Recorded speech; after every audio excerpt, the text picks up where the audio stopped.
Hi guys, so I just got back from the ICSC Monterey Idea Exchange Conference of 2017, and it gave me an idea for my videos of how to get the most out of a professional conference, especially if you're visually impaired. So I put together 7 important things to do. If you've got any other ideas, please be sure to share below. So sit back, enjoy, and hopefully this helps. Step number 1, bring a sighted person. If there's any way that someone else in your industry who's interested in going to this conference can go with you, this is very, very helpful. Fortunately, in my case, I was able to go with my business partner, Tony Wood, and he was able to point out a few things for me that might have been a lot more difficult had I not had someone like reading some of the signs or where the restrooms were, because in nicer hotels, for example, you might not have as high of contrast, like a white figure on a dark blue background. You may end up having something on bronze or brushed nickel or a copper, which is really pretty but doesn't have the contrast for you to be able to find. So having somebody like that, they can also see someone across the room who you may be expecting to meet, and this can also be advantageous. But sometimes you don't have that, and that's okay. And these tips are also good even if you do have a sighted person. It'll help you still get the most out of it, and you don't want to wear them out. That type of a person who's going with you. It's very nice, but you also don't want to wear them out. So the next step that I would say is study the map. So if you can actually get a copy of these ahead of time, which will give you a map, you can study it. This really does help to know where are you going to go, because if you're not going to see signs ahead of time, you'll have a map that you can blow up on your computer that you'd be able to see.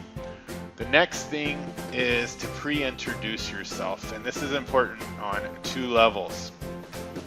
Pre-introducing yourself. This helps with presenters and whoever is coordinating the event. If you can pre-introduce yourself as who you are, and if you could get some of the slides ahead of time, because even when I sit right next to the projector screens, no matter how big they are, effectively, I still have a very difficult time reading anything that's up there. So if I can get them ahead of time, I can even follow along sometimes on my own laptop, but see it ahead of time, and you can zoom in, you can use your magnifiers and some of those type of tools. So this is very effective. The other thing that can come of this, which is great, is you'll be able to actually get to know some of the presenters or keynotes because you may be connected via email. I actually had this happen in my case. I ended up being able to meet one of the presenters afterwards, and was invited to meet some of our legislators downtown in June. So I'm looking forward to that at the Capitol. That'll probably be another video that you'll see then. So let me see. The next point that I would say, get a good business card reader.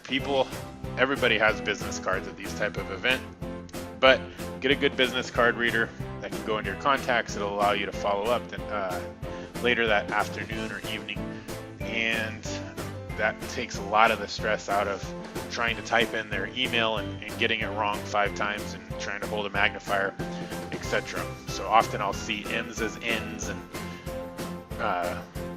L and A like a B, or you pick it. It's easy to flip them or mix them up. So that's actually really good. The character recognition on this is really good. I would say next thing, follow the crowd. Often most people want to do the same thing as you do, whether they're sighted or not. For example, after a long keynote speech, most people probably have to go use the restroom or want to get some food. So you can follow the general trend and usually get to the place that you're wanting to go. Now, I did talk about pre-introducing yourself, but I'd also say just enjoy your time. Sometimes this will actually create opportunities for you that you might not have had before. You may walk into the wrong room, you may walk to the wrong vendor's booth, or you may walk to the wrong client's place, but that's okay. You'll end up meeting new people and building new relationships, and business really is about building good relationships, and so sometimes this will help you build more in your contacts. So even if you feel like this is a daunting thing to do visually impaired, in fact for a lot of people I think conferences can be daunting even if you're an introvert, but if you add the two together it can really create another layer. But I would encourage you, get out there, have fun. Doing some of these steps ahead of time will really take a lot of the stress out of this, so that you can go, enjoy, and be there to learn and build some great relationships. Please feel free to comment below with any tips that you found that have worked well for you, or anything that you would like to see a new video on. Make sure and also hit the subscribe button, and if you liked it, hit the like. Thanks. Have a great day.